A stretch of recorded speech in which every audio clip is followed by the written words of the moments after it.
नाज़रीन, आप देख रहे हैं मास्टर टीवी। मैं हूं अयाज़ मोरस। प्रोग्राम बातों बातों में आपको खुशामदीद कहते हैं। आप जानते हैं इस प्रोग्राम में हम आपको ऐसे लोगों से मिलवाते हैं जो ग्रास रूट लेवल से आते हैं, तालीम हासिल करते हैं और अपनी मेहनत के बलबूते पर माशरे में अपना नाम बनाते हैं। आज मेरे लिए खुशकिस्मती है कि आज जो प्रोग्राम में मेरी मेहमान शख्सियत हैं, उन्होंने भी तालीम के शोबे में अपना नाम बनाया है और कराची शहर के मारूफ कॉलेज के वो प्रिंसिपल हैं और तालीम के शोबे से वाबस्ता हैं। अपनी तमाम ज़िंदगी उन्होंने तालीम के लिए वक्फ़ की है और आज हम बातों बातों में उनकी ज़िंदगी की वो बातें आपके साथ आपके सामने शेयर करेंगे और उनसे पूछेंगे कि किस तरह से एजुकेशन ने उनकी ज़िंदगी बदली और वो इसके ज़रिए बहुत सारे लोगों को उनकी हेल्प आउट कर रहे हैं कि वो अपनी ज़िंदगी को बेहतर बना सके। आज मेरे साथ सर अफजल जेकब साहब मौजूद हैं। हम उनसे प्रोग्राम बातों बातों में खुशामदीद कहते हैं। Sir, thank you so much program में हमें वक्त देने के लिए और आज हमारे साथ गुफ्तगू करने के लिए। Thank you. सर, मैंने जैसे ज़िक्र किया तो मैं जानना चाहूँगा कि आप अपनी लाइफ के मुतालिक हमें बताएं। ख़ास तौर पर आपका जो है आपकी पूरी फैमिली, मैं जानता हूँ कि एजुकेशन से और मुख्तलिफ़ एजुकेशन की एक्टिविटीज़ से के साथ इन्वॉल्व है, तो अपनी ये फैमिली के मुतालिक और फिर आपकी एजुकेशन और फिर तालीम की तरफ आप कैसे आए, ये स्टोरी का आगाज़ कहाँ से हुआ? मैंने अपना तालीम का आगाज़ अमृत नगर चक नंबर 133 से किया। प्राइमरी तक मैं वहीं था क्योंकि वालिदैन वहीं थे। सही। उसके बाद मुझे खुशपुर में हॉस्टल में डाल दिया गया, तो मैट्रिक तक मैंने वहाँ तालीम हासिल की। वहाँ पे ब्रदर सीज़र मेरे प्रिंसिपल थे, वो मेरी रहनुमाई का सबब बने।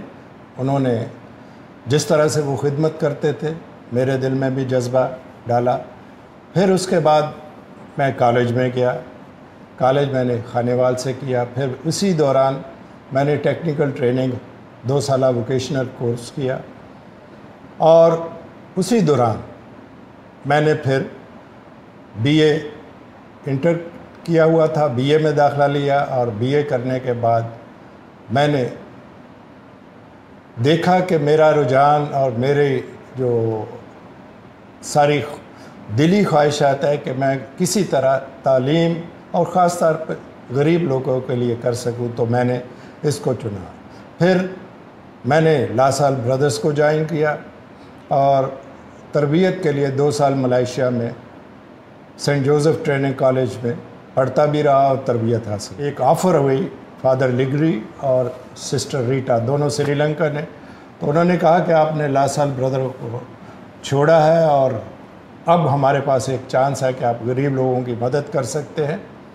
तो मुझे ऑफ़र हुई कि वो 9th क्लास शुरू कर रहे हैं, तो मैं 9th और 10th के लिए पढ़ाऊँ और स्कूल का इंतज़ाम संभालूँ। सही। तो वहाँ उस स्कूल का नाम सेंट जेम्स बाइबल एकेडमी था क्योंकि ज़ियाउल हक का दौर था और मैं 85 की बात कर रहा हूँ। तो उन्होंने मुझे ऑफ़र दी। गो के वहाँ एक काम को शुरू करना मुश्किल था, लेकिन मैंने संभाला। स्वाय सिंधी के चारों सब्जेक्ट 9th क्लास को पढ़ा रहा था और उसको साथ साथ स्कूल की देखभाल कर रहा था। फिर एक वक्त आया कि फादर साले डायगो वहाँ एज ए एडमिनिस्ट्रेटर आए, तो उन्होंने मुझसे बात की कि यह है। तो मैंने उनके साथ शेयर किया कि हमने बेशक ये बुनियाद रखी है, लेकिन इसका माहौल एनवायरनमेंट जो है वो मुनासिब नहीं है।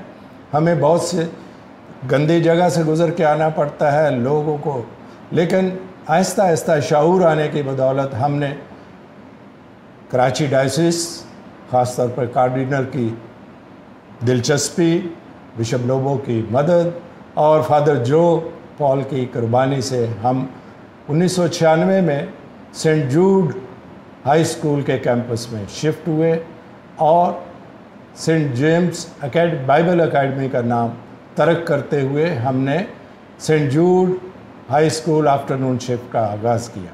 फिर इसी के दौरान मेरी बाकी एजुकेशन बीएड जामिया मिल्ली से किया, M Ed government college of education से किया, एमए इंग्लिश किया, MA political science Urdu university से रेगुलर किया, फिर एमए आईआर है।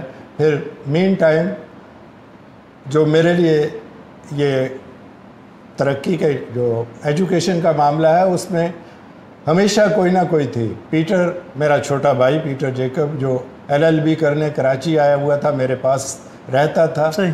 तो उसको एक दिन बैठे बैठे ने कहा कि आपने दाखिला लिया, आपकी किताबें मैं इस्तेमाल करूंगा। नेक्स्ट ईयर में मैंने ले लिया और उन्होंने भी मुकम्मल किया, उसके बाद मैंने मुकम्मल किया। अच्छा, इसी तरह एक और दिलचस्प बात है कि 2013 में मैंने IR किया प्राइवेटली। तो बड़ा बेटा जो था वो, उसने BSc की हुई थी, उसने फार्मेसी की। उसके बाद उसने कहा कि मैं मास्टर डिग्री करना चाहता हूं, तो उन्होंने IR में दाखिला लिया, मैंने भी उसी के साथ फॉर्म भरा। दोनों बाप बेटा एक ही कमरे में बैठ के इम्तहान देते। वाह, ज़बरदस्त, वाह ज़बरदस्त। तो ये बड़ी इंस्पायरिंग स्टोरी है। तो इस तरह से ये एक ऐसी जो तसलसल के साथ एजुकेशन हासिल की और इसकी जस्तजू रही। सही। मैंने बाज़ दफ़ा इसमें हर्डल आए, शादी के बाद एक हर्डल आए कि दोपहर का काम छोड़ दो। सही। तो फादर लिगरी ने मुझे कहा कि ये हमने आपकी वजह से किया, ये है वो है। मैंने बीवी को बताया, खैर रेजिग्नेशन लिखा। तो 2-3 हफ्ते बाद मुझे उसने फिर कहा कि अगर आपका ये ईमान है कि आपके लिए रुकावट बन रहा है तो मेरी तरफ से इजाज़त है। तो ये तकरीबन 35 साल का सफ़र है जो मैंने सुबह शाम एजुकेशन में गुजारा। तो वो भी हो गया। फिर मैंने वही कंटिन्यू रखा। मैंने रिज़ाइन वापस ले लिया और कहा कि नहीं, मैं कंटिन्यू रखूँगा। तो अभी तक खुदा ने साबित कदम रखा हुआ है और मैं जितनी मेरी कैपेसिटी है उससे कौम की खिदमत कर रहा हूँ। बहुत ज़बरदस्त सर, आपने बड़ी इंस्पायरिंग स्टोरी। और जैसे आपने शुरू से बताया, एजुकेशन के साथ आप बसता रहे, टीचिंग के शोबे में रहे और इतनी एजुकेशन हासिल की। और आमतौर पे मैंने ये देखा है कि लोग एक कहते हैं कि एक जॉब मिल गई है, एक रोल मिल गया है, आपको नौकरी मिल गई, अब पढ़ने की ज़रूरत नहीं है, और वो रुक जाते हैं।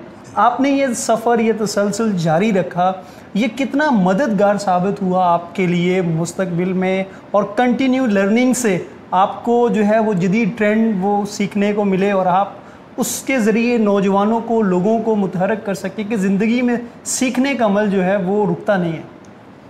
यहाँ पे एक और दिलचस्प बात है जो मैं ज़िक्र करूँगा और शायद बहुत से प्रिंसिपल्स के लिए इंस्पायरिंग होगी कि मेरे बच्चे जो तालीम हासिल कर रहे थे, तो मैं शाम को आने के बाद उनके साथ चाय पीता था इकट्ठी, फिर उसके बाद थोड़ा सा रेस्ट करता था और रात को 9:30-10 बजे तक उनके साथ उनकी क्लास लेता था।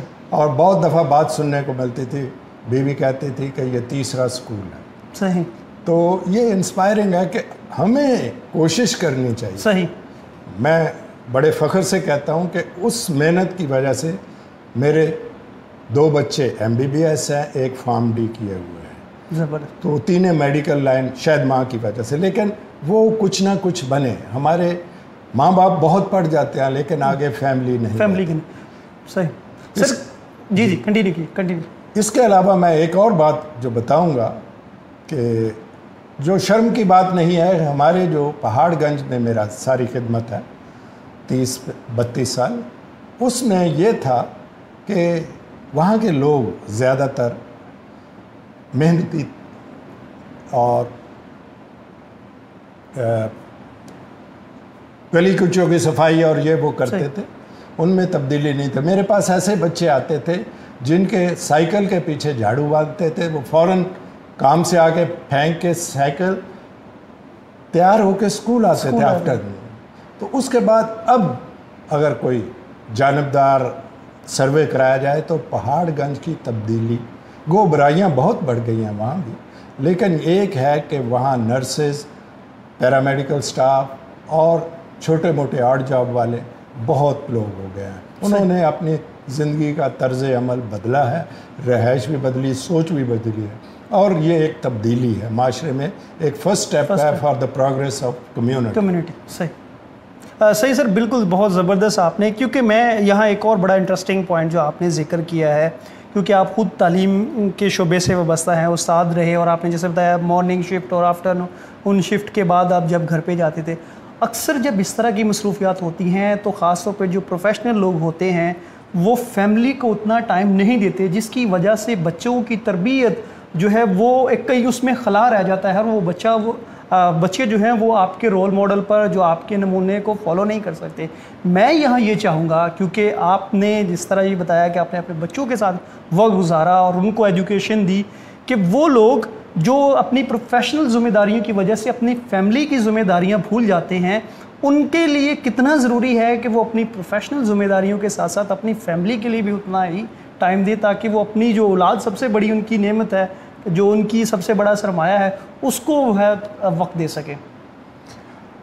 ये सिर्फ और सिर्फ आदमी कमिटमेंट से करता है, उसके टारगेट सेट होते हैं, उसे पता है मैंने क्या करना। सही। बाज़ दफ़ा वो अचीव कर सकता है, बाज़ दफ़ा नहीं कर सकता, लेकिन कोशिश मुसलसल होनी चाहिए। सही। तो इसमें यही मेरे जो था वो कमिटमेंट के साथ साथ चैलेंज था कि लोग मुझे ताना ना दें। सही। वो मुझे ये ना कहें कि आपने इतना पर्सनल तरक्की भी की, सब कुछ किया, लेकिन सही इसमें जो मेरा सेकंड जॉब था इतनी rewarding in other sense, monetary या पैसे वाइज मुझे इतना रकम नहीं मिलती। सही। बहुत मामूली था, 1200 रुपया मुझे उन्होंने कहा हम दे सकते हैं, तो मैंने हाँ की पैसे के लिए। मैंने कहा मैं पैसे के लिए नहीं, आपने मुझे चैलेंज किया के लिए कि मैं करूँगा। सही। तो शायद उसकी वजह से मुझे ये सारी बाकी ब्लेसिंग जो है खुदा की, वो उस वजह से सही कि मैंने दूसरों का ख्याल रखा, तो खुदा ने मेरे लिए बेहतर किया। बहुत ज़बरदस्त। सर यहाँ हम एक ब्रेक लेंगे, ब्रेक के बाद वापस आएंगे तो अपनी गुफ्तगू का सिलसिला जारी रखेंगे। नाज़रीन हमारे साथ रहिए।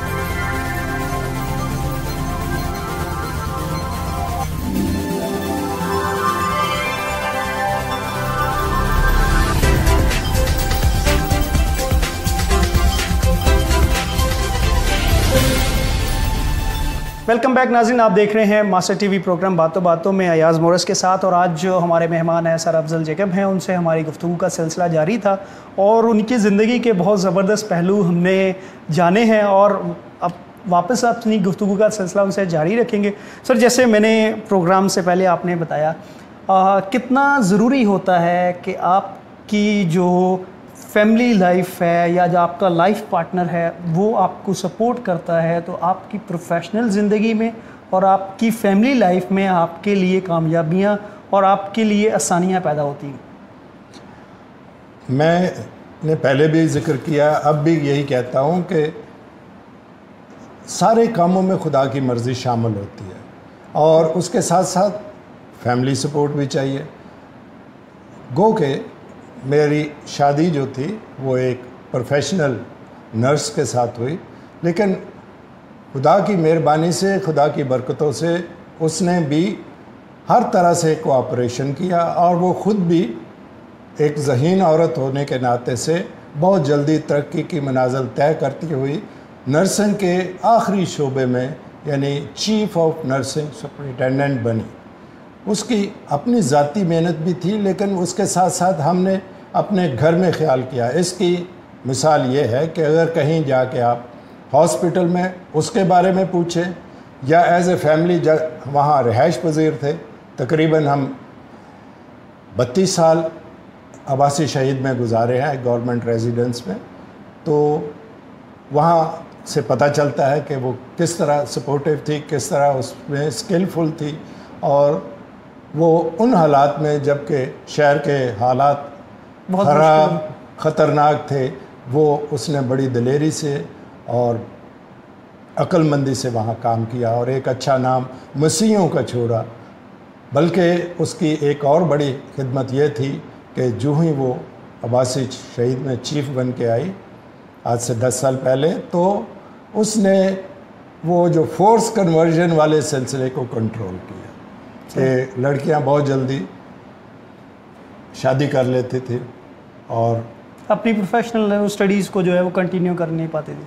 नहीं, वो कर भी लेती थी तो वो दूसरे सही ठीक तरफ चली जाती थी। सही।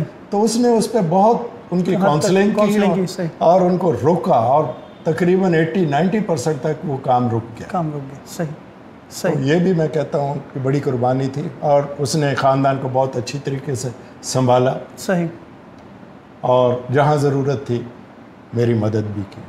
सही। सर जैसे आपने ये बताया सारा सफ़र, ये बड़ा आसान लगता है सफ़र, लेकिन ज़िंदगी में बहुत सारी मुश्किलात भी आती हैं कभी आप डिसहार्ट भी होते हैं, परेशानियां भी आती है, ऐसा वक्त भी आता है जहां आपको लगता है कि शायद मेरी ज़िंदगी जो है वो आगे नहीं बढ़ रही और मुझे मुश्किलात हैं इतनी, तो ऐसे वक्तों में आपको ये हिम्मत, ये अपना सफ़र कैसे जारी रखते थे?